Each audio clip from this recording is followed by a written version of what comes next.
Hi, I'm Jeff Cohen with Skai, and you're listening to the CPG Guys podcast. Hello and welcome to the CPG Guys podcast, set at the intersection of commerce and tech. Your hosts, Sri Rajagopalan and Peter V.S. Bond, explore how brands and retailers engage consumers in a digitally driven world. And now, here are the CPG Guys. Hello and welcome to a special episode of the CPG Guys podcast. We're coming to you from Nashville, Tennessee, home of the 2025 Amazon unBoxed conference. I'm PVSB, co-host of this podcast. I also moonlight as head of industry and client engagement at Flywheel, the commerce acceleration division of Omnicom. Joining me today to help break down all of the great news coming out of Amazon unBoxed is my co-founder of this media platform. He's the patriarch of the Raj family media empire, CRO of Think Blue Consulting, and of course, he's my BFF. I'm speaking about Papa Raj himself, the man known as Sri. Sri, how was your trip into Nashville? No major problems, or how'd it go? Peter, eventless trip in, but I really enjoyed that we were able to do quite a few things when we were here in Nashville. First of all, obviously attending Amazon unBoxed. It's a first for me not being in the industry as a professional on the CPG side. So that was exciting just to get diverse opinions from the attendees, whether they were brands, service providers, agencies, and even talk to, leaders like Alan Moss and Tanner Elton, which we did yesterday. Then we got invited by Dollar General. Their Copper Comms wanted us to cover the Hall of Values, which we did with their VP of Insights and Branding. We also did a store tour with their VPDMM of merchandising for fresh and food. So for our listeners, look out for 2 episodes. And then finally, all the discussions at Amazon unBoxed. Exciting. That's what we're doing on this episode, along with our friend Jeff Cohen over here. And lastly, it'll be remiss if I didn't mention, Peter made me go to the Loveless Cafe in Nowheresville, Tennessee. Oh, yeah. For Southern biscuits. And of course, he enjoyed his bacon, Southern bacon. I did get a bag of 3 jellies, so it was kind of fun to do that in the middle of nowhere. It absolutely was. I wanted moonshine, but they only had mixers. Sorry, couldn't help you out there. No, it was exciting. When we went into the Hall of Values, I was looking forward to meeting the Wonder Twins and Gleek, the Wonder Monkey, but unfortunately, that's the Hall of Justice from Super Friends, so I got my halls mixed up. But it was a good thing. To our audience, look forward to not 1, but 2 upcoming episodes involving Dollar General. Wait, isn't halls like a cough drop? No.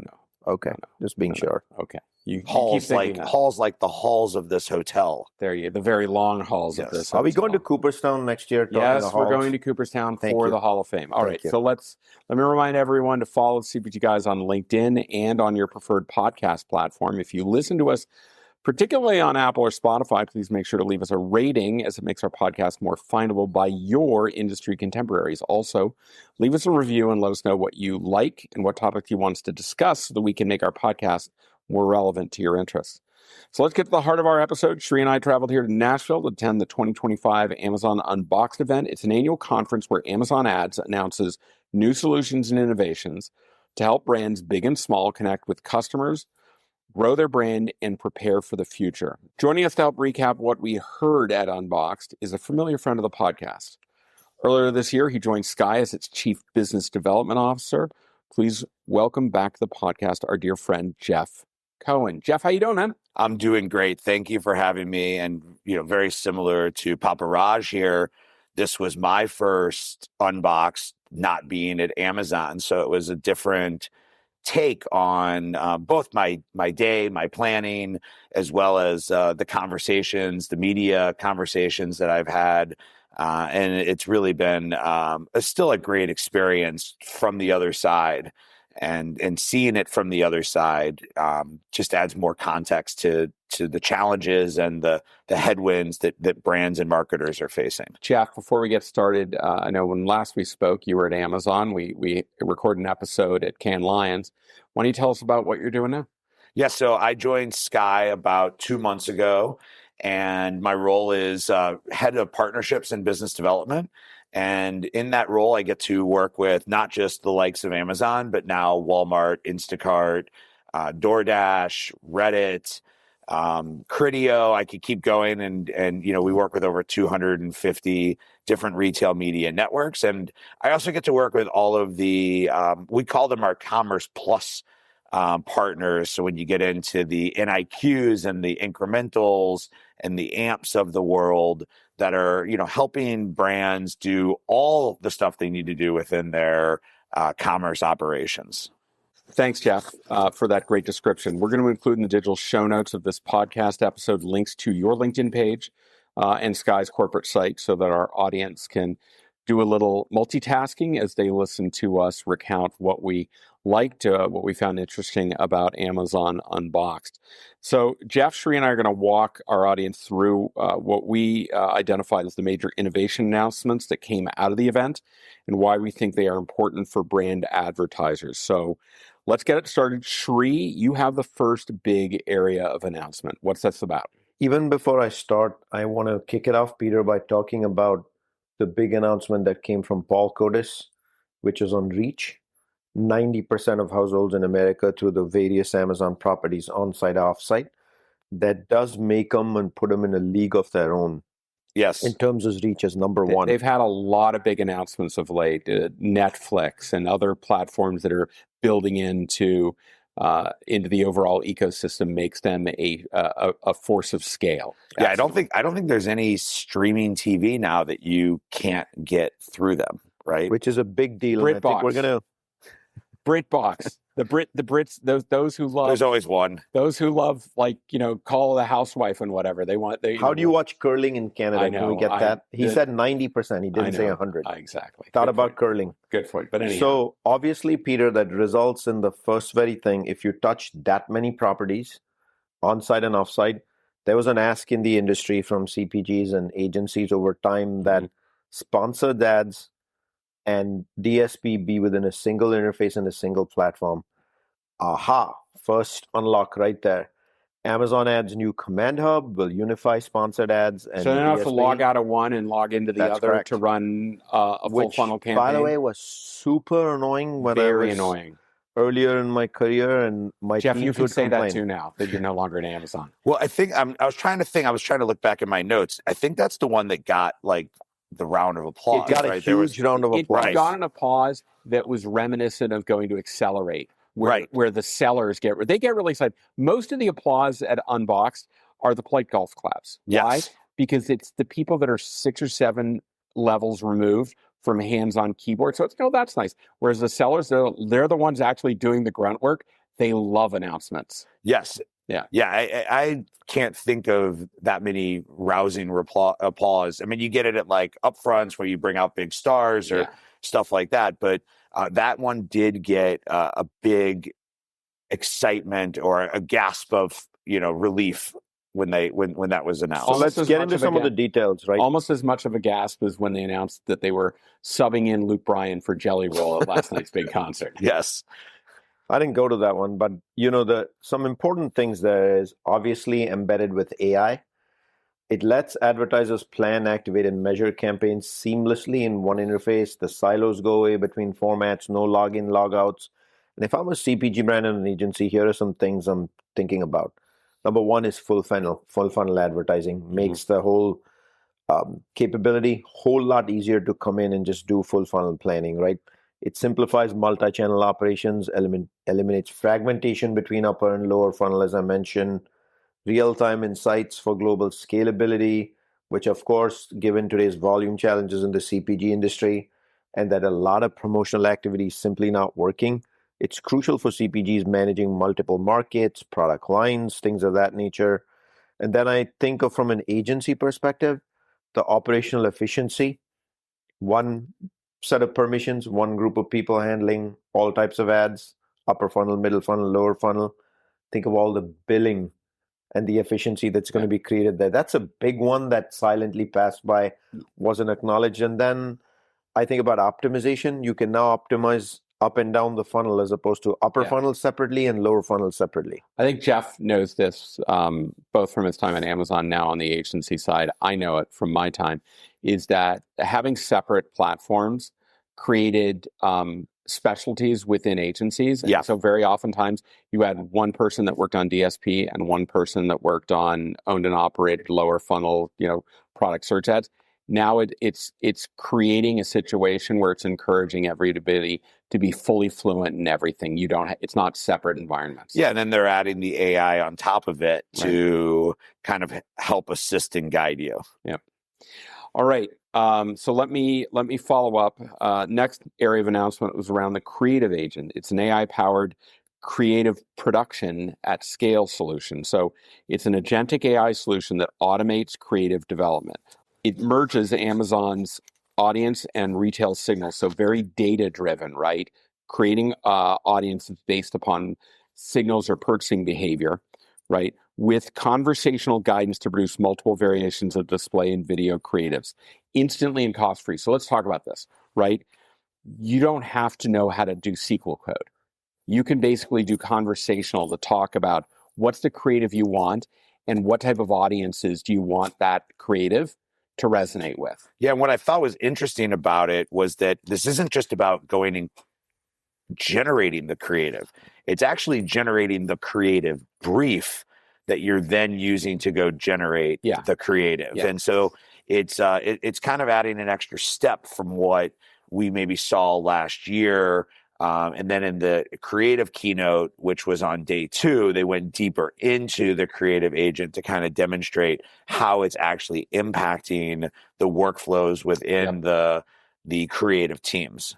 The one thing I want to add as a lifetime CPG brand veteran, one of the hardest things to do in creative is actually generating a creative brief and getting people to agree. Oh, it's a bear. Because there are 4,000 opinions.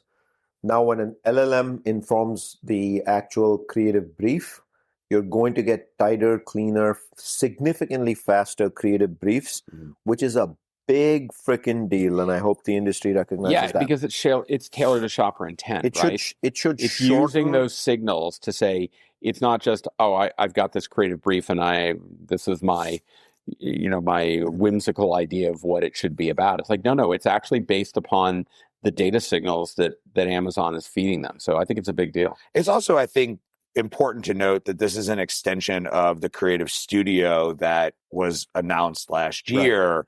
And that this is really becoming a new, we'll call it a homepage, right? That you need to be familiar with, because this is clearly where they're investing. This is clearly what they see as one of their core AI agents across the board.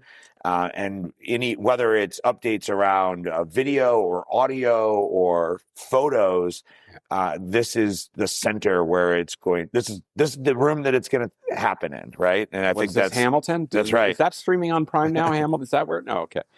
That's good. Jeff, over to you. What's your big announcement? Yeah, so the one that kind of caught me was the Project Complete TV, which is optimizing the streaming TV investments. This is a unified, again, AI-driven platform that's helping brands and marketers manage and optimize their streaming TV buy across multiple publishers. And this is why it's so important that so many of the publishers have now plugged into Amazon. Right? Yeah. Well, it's balancing the upfront commitments that you as a brand are making with the real-time optimization and then the cross-publisher insights. And so one of the things that was really interesting about it is the ability for you to add kind of your own deals into this, so it knows what deals you've made with the different publishers. And it doesn't reveal that information, doesn't retain it or yes, they were very specific to mention that you're not sharing that across. Yeah, and it's for our audience, guys, explain a little bit more about what that means, not sharing across. Well, because it means that the knowledge of the deal you negotiated with a particular platform isn't going to be accessible or understandable by, frankly, Amazon or any of the other advertisers on Amazon. Does that sound right, Jeff? Yeah. And then, the tool is allowing you to integrate both linear and streaming strategies. So that's allowing you to, get that incremental reach. It's optimizing your performance with the AI recommendations, whether that's delivery, reach, or efficiency, or a combination thereof. And, this is really a product that's maybe more ideal for larger advertisers because it is based around the idea of having the deals. Right. And it's allowing you to unify the video storytelling across the different retail and streaming, content and context that you're trying to do across these publishers. The one thing I'd love for us to chat about is, again, coming from a large CPG brand background, 3 words come to mind to me, right? When I think about AI, and the 3 words that I'd love for us to discuss is delivery, audience reach, and efficiency, what you just mentioned. Yeah. In CPG land, we've believed for the longest time, whether it's our agency or whether it's the brand managers, that there's always a gut intuition required, and we know our brands the best, and that's why agency replacements don't happen often. You rarely change your agency. They stick around with you for 15 years. Yeah. How do you guys feel about robotic AI taking that over and making the recommendations? Now, I personally believe it's long overdue, and you're going to get the best campaigns optimized when a machine fed with LLM is able to advise you on delivery, audience reach, and efficiency, because it's going to remove bias and it's always going to shoot for the best thing given the constraints. But the human element, people have always believed, brings emotion to advertising. Thoughts, guys?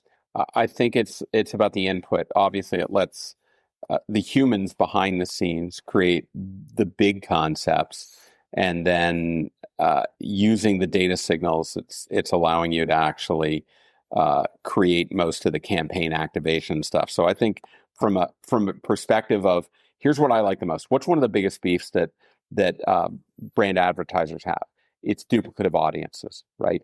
Now that they've got all of the different streaming services plugged in, right, and it's behind your firewall and your connectivity, it's going to greatly reduce, to your point, the efficiency. It's going to make it much more efficient, this thing, and your measurement of multi-touch attribution. I know last year Paula Desmond spoke at length at Amazon Unboxed about multi-touch attribution as a mechanism. This is really going to help in that area, isn't it? Yeah, I think that when it comes down to it, I know we're going to cover this from themes perspective in here, but there's a hesitation with how much should AI be doing. And so I think, like, when we look into the future, we'll call it AI years. It could be 3 months or 6 months from like now. Dog years? Into the future, right? Okay. I think it can solve for the things that you're looking for. But right now, it requires the human in the loop to review the recommendations. Because the biggest thing that Amazon doesn't have is they don't have the context of your brand. No. And they don't have the context of what you're trying to drive. So if you can prompt engineer it to provide that context, it can make a better decision. But I do think it can make you aware of things you maybe weren't aware of before. And one of the best ways to use AI is to have it actually debate itself, right? And so I don't know if Amazon can do that, but like that's what you want to build in. Do you open up like Gemini and then ChatGPT and you ask them to connect and debate each other over a topic? Like, how does that work? Well, I mean, we've seen it at Skai where you're able to, ask for a scenario and then ask, okay, well, is this the best way to do this? So you can ask it like debating type questions, but it requires it to have context to be able to debate. Okay. And yes, you can do that in ChatGPT. You can even ask it about, it never believes it's absolute. So it will always say, well, that's a really good point. Let me see. Let me think about that. Right. But you can't move Veterans Day from Veterans Day. So could you get it to debate that Veterans Day really wasn't yesterday? I don't know. But you know what? We should try that for fun. Yeah. Don't move Thanksgiving. I like that Thursday, Friday weekend. Right. But wait, guys, I'm not done on this topic yet. By all means. And Jeff, I want actually, I'll take both of your opinions, not having come from CPG brands. There's this element of, I know my brand the best from brands and agencies. AI will diminish, I know my brand the best, because it'll take 30 years of history that even a brand manager doesn't have and use that to inform decision making. So we're going outside the scope of just this capability now. But what do you guys think is external? I'll throw that in. I think that what the brand manager really should be saying is, I know how I want to message my brand the best. And if there's nothing we've learned more in the age of influencers, is that influencers tell us what they really think of our brand. And if a brand manager continues to try to play whack-a-mole in the age of influencers to try and control the brand message, it's a losing battle. They should spend their time listening to their customers through their behaviors and their signals, so that they can understand how their brand is currently positioned and how consumers are thinking about it. You have to take the emotion out of it. I met with a large brand for breakfast this morning, and we were having this conversation of how they've restructured their brand catalog. And I said, what's the biggest difference? He said, we took all the emotion out of it and we took it down to mathematics. And when you take the mathematics into it and you understand what you're trying to do, the business you're trying to grow, the customer you're trying to serve, you can make business decisions. Now, listen, we all have to agree that these business decisions have real human consequences. And I think that's the challenge of AI today, is that there's I don't want it to replace this person's job, or I don't want it to replace my job. And that's where I see the value of AI as not necessarily a job replacement as much as it is a job enhancement. Sure. It's that ability to really think more critically, again, debate with yourself theories and ideas that you've had, and get to a propensity model that tells you the likelihood of success of something happening. Very good. I'm just for the record, I'm debating Gemini right now, and it will not give Veterans Day was November 11th. It is sticking to it. It's sticking to it, no matter. It's telling me Gemini. well, I could be confused with Armed Forces Day or Memorial Day, but Veterans Day was yesterday. So well done, Gemini. Ask if it's true in other countries. well done, Gemini. But what if you went to Scorpio or Aries, Exactly. right? So, all right, Shri, so you're Jeff, up I next. do have a follow-up question on that. I mean, for breakfast, did you get a California avocado toast, or did you get country southern biscuits like the CPG guys did? Maybe a mix. It was a buffet. Eggs, bacon. He took the hideout, man. Yes. All right. So let's continue with the theme of AI and the next big announcements, which is Ads Agent, right? So Ad Agents combines now AI audience targeting and the Amazon Media Cloud Insights. It's a big deal. So what is it in the first place? The announcement centered around a generative AI tool that simplifies both targeting and measurement. Guys, I'm saying it again. AI agencies, brands are going to have 1,000 opinions. This is wrong. This is not okay. I know. I'm sure. I don't believe. But Shri, hold on, Peter. I'm not done. I have to use SQL queries to build audiences? Yes. Is this changing that? No, it's not. So, but it's still recommended by AI. It actually recommends optimal audiences. I know my brand the best, and keywords. I know my keywords because I grew up in the band history. Sorry for the annoying voice. And for Amazon Media Cloud users, using SQL queries, like you said, and insights. But here's the punchline word: automatically. Yeah. What do you think, guys? I think it's game changing. It makes SQL query development of audiences accessible to anyone who can speak English. Yeah, this is about democratization, right? This is not a tool.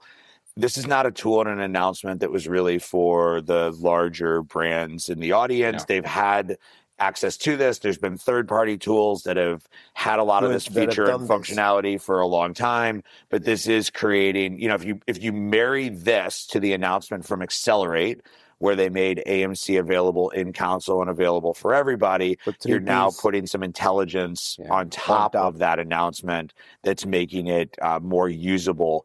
Listen, there's value to the audiences, even if you're doing sponsored products alone. Yeah. And Amazon wants to unlock that for advertisers to be able to use those insights. Right before the keynote started, Shri and I were talking to someone sit right behind us. She was responsible for Amazon advertising for her CPG. And she said, I know that I'm just so far behind the game in Amazon Marketing Cloud, and I don't know how to pick that up, and I don't have the SQL experience, and I don't have people on my team are doing like, what am I going to do? And I could hear her when they announced this, just almost screaming out loud with excitement. It was a big deal. Yeah, I mean, Russ from Stratability had a data that he released over the summer that was like the increase of advanced usage of AMC only increased from 9 to 10% in the last year. Right. So there's still a big knowledge gap of how to use AMC in a more advanced way. No debate here. So let's cover some of the capability outcomes that this will create. Number one, I think about CPG brands and advertisers as well as agencies, reduces time to insight by actually synthesizing and automating complex audience discovery, which is great, which is awesome. I would love that, especially, the first announcement that we talked about was one platform. So this is going to sit on top of that and be very helpful. The second is, again, I'm telling you guys, as a former brand leader, improving targeting precision using Amazon's proprietary intent signals. Aha. Is it game changing? In my opinion, yes. We should take advice from LLMs. We're gonna have annoying brand people here say, "I know my brand the best. I know my targeting." I love that Think he annoying likes voice. brand people? I don't know. The voice has to come out. I'm sorry, because it needs to sound annoying. And the third one is the ability for the analysts, which Jeff referred to scale the Amazon Media Cloud insights without that deep SQL query expertise that only very few in the industry have. Now, I want to ask you all a question on that third one. Right? Talent hasn't really changed much in the agency world with supports brand. The fact that you can actually scale the Amazon Media Cloud insights without those deep SQL queries is a blessing for agencies. Do you agree? This technique is snatching classic agency people from the jaws of obsolescence and actually making them valuable because they can use the English language to describe what they want. Yeah, and listen, that's the beauty of what AI has really given us. If we look at it over the last, 2 years, if we really boil it down beyond some of the hype, that's what it's doing. Is it's allowing people that understand contextually how to do things to do some skills they didn't have before. All right, so I'm gonna the next section I'm gonna cover. It's a conglomeration of 4 things. They kind of all fall into the sponsored ad evolution. This is about taking those classic sponsored ads that we're all accustomed to, the mid-lower funnel, and it covers everything from video to conversational prompts. So let me go through these 4, and then I'll ask you for your thoughts on this. The first one is around sponsored products video. This really falls into Shree's. It's about frickin' time. But it got a big clap. That got a big clap too. Yeah. So we're talking long-form video ads now integrated directly into sponsored products. No-brainer. Next one is sponsored brands collection. So a manual curation up to 10 related products into one ad unit. Again, you can sit there and find products that are related by color, by size, by a number of different things, and put them all into a single ad. Think of the General Mills world. I'll come back to it in a minute. Yeah. We'll go back to that. But prompts, so conversational AI-powered extensions that deliver real-time product information within the ad experience. And then the last one is a really interesting one, reserve share of voice. So it's a fixed price guaranteed placement for brand keywords. So, Jeff, thoughts on any or all of these? These got a lot of really good excitement from the audience. I would agree with Papa Raj here that some of these are kind of long overdue. Just to give you a little bit more context around like the sponsored product videos, these are like almost like deep dive feature based videos versus what you're used to within brand videos. So that if somebody's in your product or in a search looking for specific features, you've got videos that are kind of speaking to what they're specifically looking for.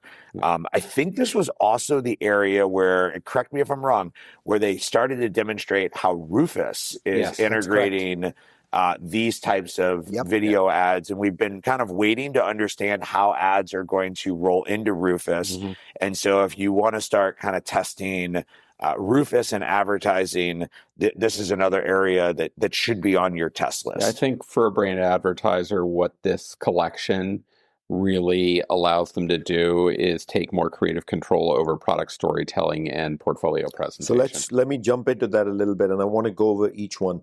Sponsored products, video, long-form video ads as part of sponsored products now. Think of some categories like skincare, beauty, regimen, makeup, skincare, right? Anything regimented, images weren't enough. No. If you want to get the aha moment, as Jeff points out, the creative narrative is important that comes from the video.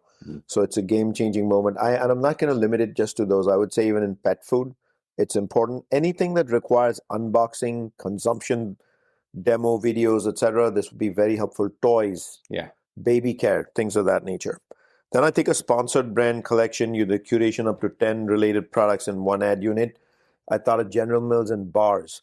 So you have treat bars, cereal bars, you have nutrition bars, you have snack bars, salty. So you have 4 different types of bars. So think about, you could now combine those What about those under the hotel bars bars? category. The airport bars. Right. And then it's using the AI. The way I kind of understood He's the in collections. Nashville, he wants moonshine, pretty clear. But if I was understanding the collections correctly, it's you're not showing 10 images. You're giving it 10 images, and then it's using the context of the search. It is deciding what's right for you. To put the right That's what pictures I'm in saying, there. And Jeff. that's powerful because you can create that collection that has the salty, the non-salty, the high protein. So let's debate another one. Think of Frito-Lay and PepsiCo, right? Yeah. Lay's, Cheetos, Doritos. Think of them for a second now. They all deliver against a salty snack consumption window. They're different brands. I would argue not delivering against a different need state. They're all salty snacks. Now, you could actually market them as salty snacks based on what you just said, Jeff, in one portfolio. So someone doesn't get the search outcome which they'd want, which Frito may want as Doritos. It may show them Lay's and still get a conversion going towards Frito-Lay. The third one, the prompt, which is conversational AI-powered extensions. You've already talked about the combination with Rufus. I think that's huge. That, to me, is one of the biggest standouts that I took away from the announcements yesterday, that AI will now help through the search journey, narrowing the search window of products and making it much more hyper-targeted for... It's not only good for advertisers; it's great for customers. Yeah, and they're shifting the shopping experience, right? So you used to have to activate Rufus. They're now inserting Rufus into it. They're forcing it on us. But the last one, probably another big one here, which is the reserve share of voice for branded keywords. The most important word that Muthu said yesterday was fixed price. Fixed. Yeah, but we'll see how fixed price works. All of a sudden, every 3 months, you could take up the fixed price. Second price auction has worked great in the industry for a reason, but we'll see how fixed price goes. It's a great way to kick it off. I also love the guaranteed placement word that he used for branded keywords. But Peter, talk about the value to CPG brands. What does this mean? 3 things I think are value to CPG brands. It drives deeper engagement through rich video-first and conversational experiences. There's no question. We talked at length about that. As I mentioned, it expands creative control over product storytelling for brand advertisers. And lastly, it improves the visibility and predictability with reserved top-of-search placements that are ideal for big brands, moments, or seasonal campaigns. So, I think the share of voice, the reserve share of voice, I think big brands that are spending brand dollars and want that top of search brand placement are going to really enjoy that and build that into their product mix. So Jeff, you've got something around deal building. So they talked about a new project called Project Deal Builder, which is a self-service premium for streaming deals. This is a new workflow for negotiating private marketplace and programmatic guaranteed streaming TV deals directly with publishers via the Amazon Publisher Cloud. Kind of an early. It seemed like this was an announcement. It's out there. It's something that we're going to learn more about over time, but giving the promise of accelerated deal activation, unlocking exclusive, enhanced supply, and that's driven by signals, right? Right. Signals Everything's driven by signals. Yeah, the signals and AI were the buzzwords. They were. And ultimately, what happened to metaverse? Where did that go? Do you remember those good old days, Jeff? I think they still believe in it. Well, we'll let them keep dreaming. Yeah. At the end of the day, this deal builder, along with a few of these other announcements, are all around media efficiency, scaling the premium inventory that Amazon now has across both their network and the open web. Yep.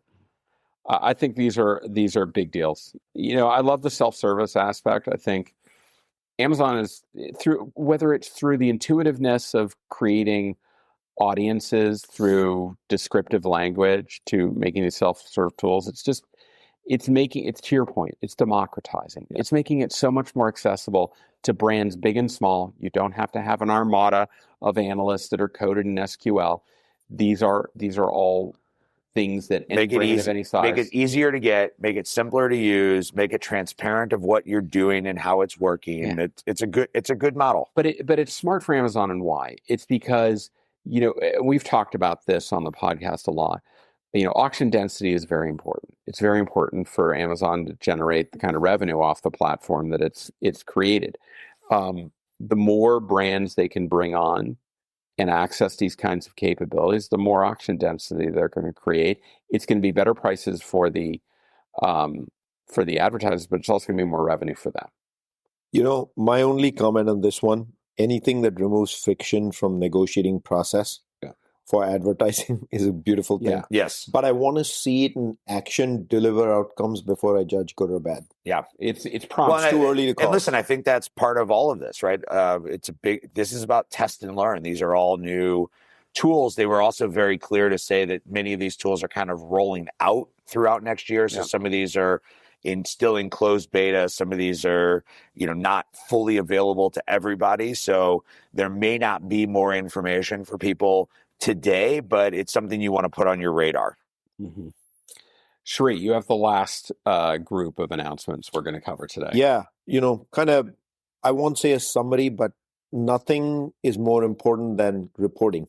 So, because you got to report against these campaigns and you got to be able to measure everything you do. How brand marketers are going to justify moving their budget from traditional allocations into this, particularly when you're talking about not just people who are responsible for selling on advertising. This is bigger than that. This is about total advertising. Total advertising. So Amazon called it Unified Reporting and Performance Plus, which reveals transparency and optimization in one view. So let's get into some of these details here. So Unified Reporting will merge DSP and sponsored ads performances. That was the first thing we talked about earlier on this episode. It'll actually merge both of those performance metrics, accessible via console, API, or the Amazon marketing stream. So you can pull it into your own reporting platforms, tools, however you choose to do it, into your MMM in the future, which long overdue. And then Performance Plus introduced customizable AI-optimized campaign goals, new insights cards for transparency. I want to come back and ask you guys about those insights cards, but the value at the highest level here for brands and advertisers and agencies is, number one, the simplification of cross-channel analysis across different media types, audiences, geographies, big aha, deeper historical data. The look back window. The look back window. The look back. Why is this important? Because we've gone, can you guys believe we're almost 6 years from COVID?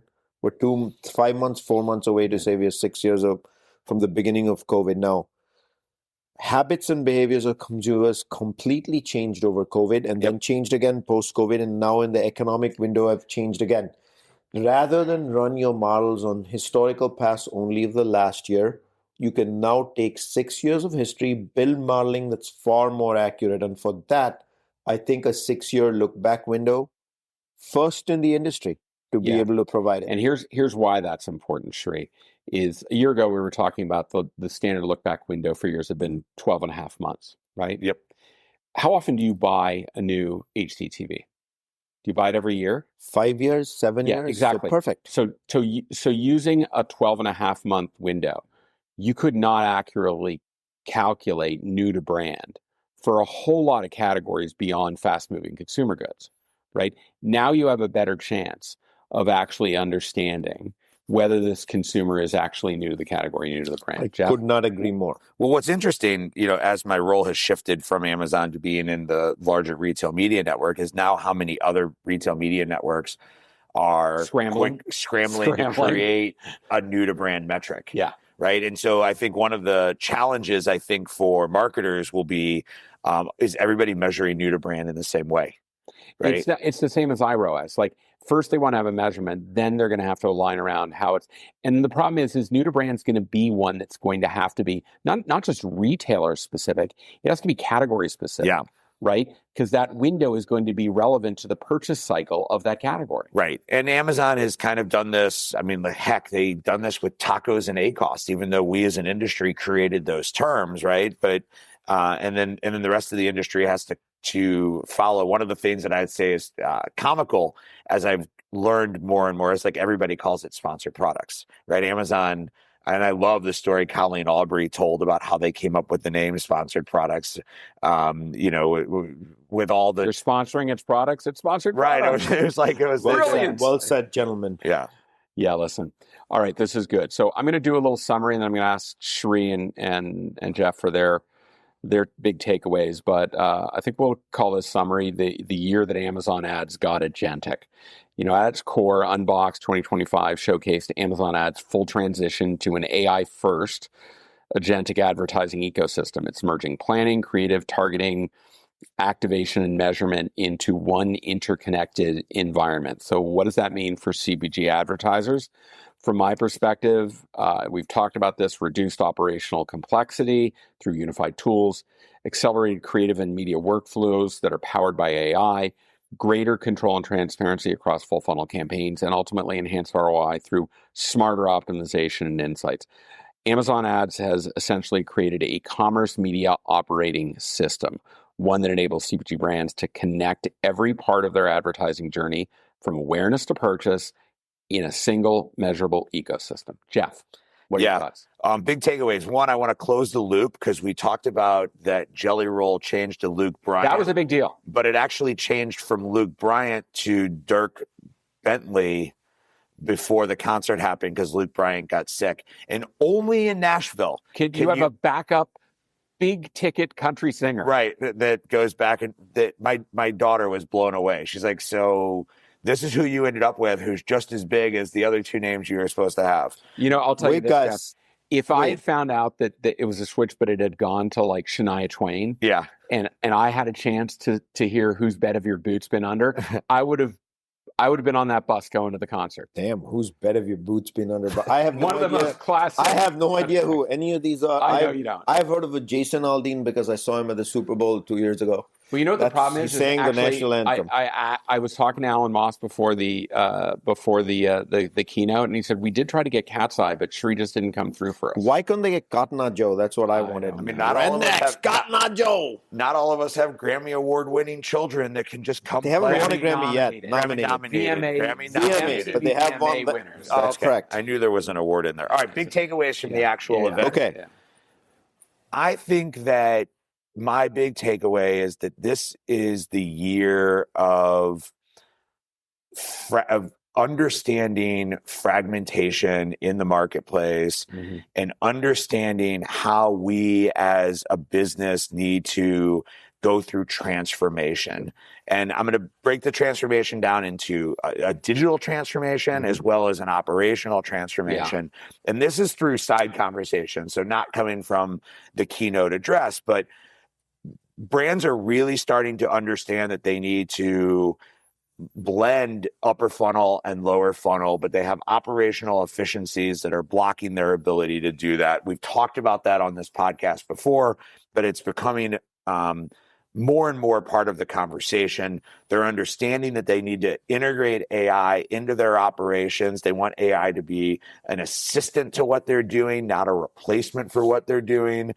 And so we're starting to see kind of all these momentum that we've had now start to build and shape what the future of an agency and a brand is going to look like. And I think as more and more brands are starting to do internal operational reorganizations around these concepts because their competitors or the best practices are demonstrating that when you do it, you're getting the success that you want. And so I would challenge the listeners of this podcast to not fight this concept, but to embrace this concept as a learning challenge, right? So don't just be quick to take an action, but be quick to learn and be quick to understand what types of tweaks can happen in your organization to be able to take better advantage of both the AI agentic tools as well as the continued shift of the impact of upper funnel advertising on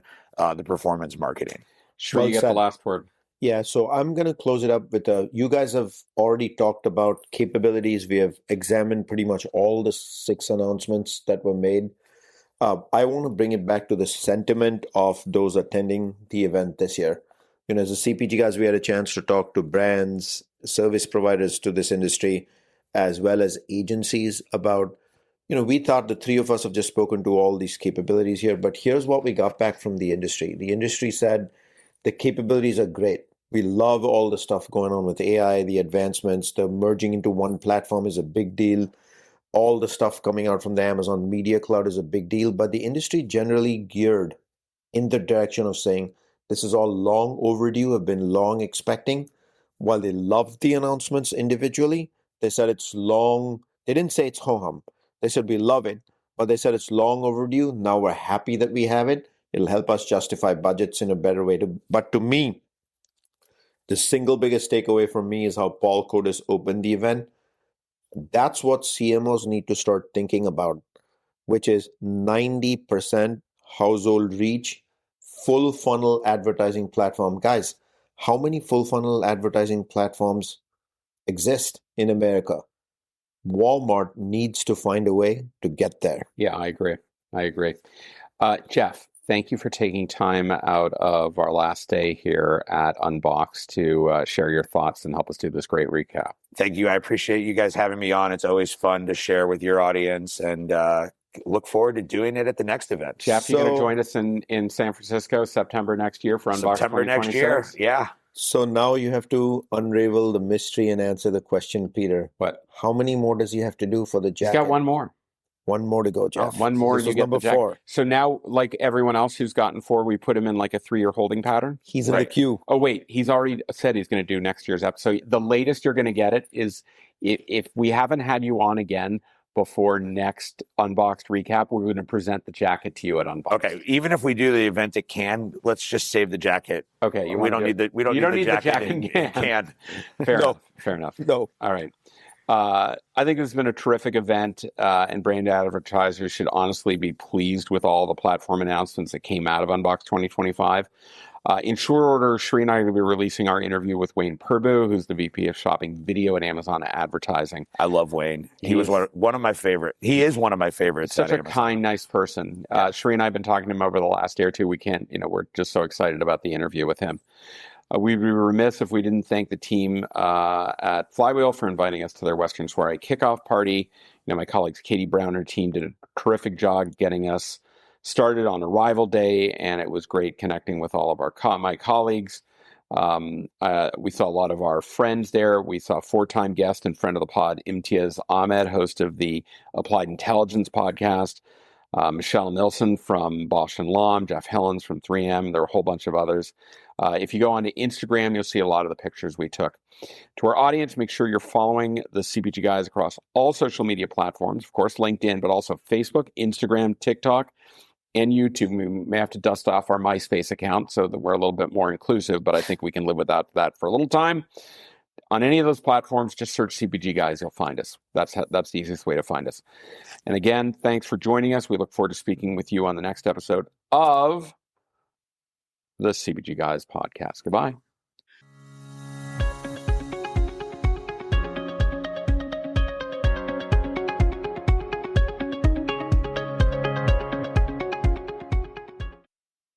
The content in this podcast episode is provided for general informational purposes only.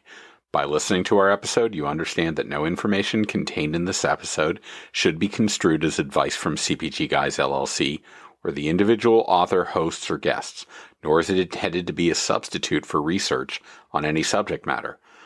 Reference to any specific product or entity does not constitute an endorsement or recommendation by CPG Guys LLC.